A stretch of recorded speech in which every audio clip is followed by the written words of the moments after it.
каждое время имеет своих героев. Хорошо, что Абхазия в 70-е, 80-е, начало 90-х годов нашла своего героя.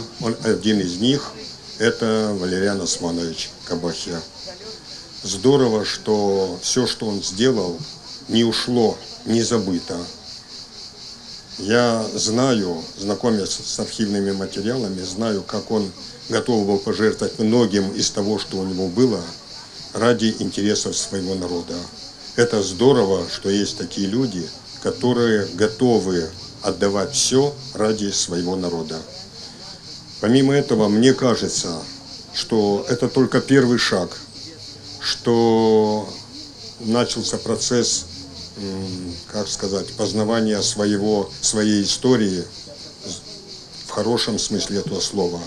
И я уверен, что имя Валериана Османовича еще найдет свое, будет увековечено и в Худаутском районе, и в его родном селе Лыхны. Его именем назовут школы, улицы.